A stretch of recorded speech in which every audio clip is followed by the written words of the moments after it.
Good morning, viewer. Welcome to our first active. Here's a breaking news. Yes, it is an arms race bigger than anything Asia has ever seen. Three major nuclear powers and one first development one the world's three biggest economies and decades-old alliances all vying for an edge in some of the world's most contested land and sea areas. In one corner are the United States and its allies Japan and South Korea. In another corner, China and its partner Russia, and a third, North Korea. With each wanting to be one step ahead of the others, all are caught in a vicious circle that is spinning out of control. After all, one man's deterrence is another man's escalation. We will continue to see this dynamics spiral in East Asia, where we have no measures of restraint, we have no arms control. Ankit Panda, a nuclear policy expert at the Carnegie Endowment for International Peace, told to the reporter. The visit of Japanese leaders to Washington over the past week only served to highlight the point. On Friday, fresh from a meeting with US President Joe Biden, Japanese Prime Minister Fumio Kishida expressed his concern over China's military activities in the East China Sea and the launch of ballistic missiles over Taiwan that landed in waters near Japan in August. Kishida warned Beijing against trying to change the international order and said it was absolutely imperative for Japan, the US and Europe to stand united on China. His words came just days after US and Japanese ministers had spoken ominously of the ongoing and accelerating expansion of China nuclear arsenal.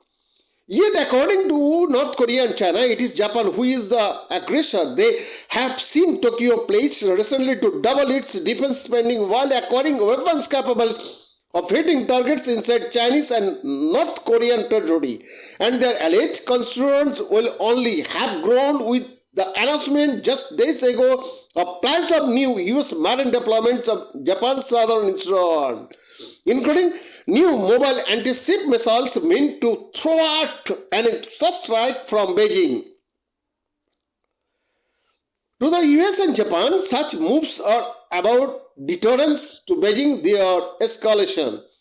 China claims its concerns are based on historical reason. It says it fears Tokyo's returning to the military expansionism of the World War II era when Japanese forces controlled vast switches of Asia and China bore the burn.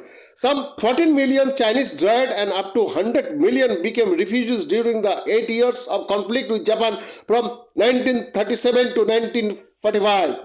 Beijing insists the plans, which include Japan acquiring long-range counter-strike weapons like Tomahawk missiles that could hit bases inside China, so Tokyo threatens peace in East Asia once again. But critics suspect China has a secondary motive in dredging up historical wounds, distracting from its own military buildup. They point out that even as Beijing vociferously rejects US and Japanese concern about its own burgeoning military might, it has been growing its naval and air forces in area near Japan while claiming the Senkaku land, an uninhabited Japanese-controlled chain in the East China Sea, as its sovereign territory.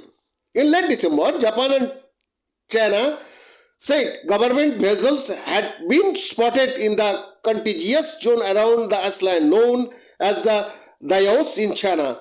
On 334 days in 2022, the most since 2012, when Tokyo acquired some of the islands from a private Japanese landowner. From December 22 to 25, Chinese government vessels spent almost 73 consecutive hours in Japanese territorial water of the island, the longest such incursion since 2012.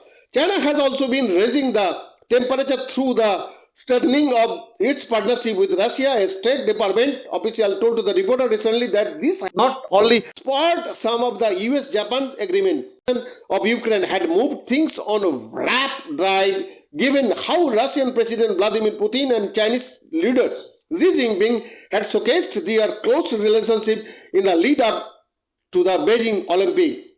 And Russia has been showing its military abilities in the Pacific, including in December when its warships joined Chinese ships and planes for a week-long live fire exercise in the East China Sea.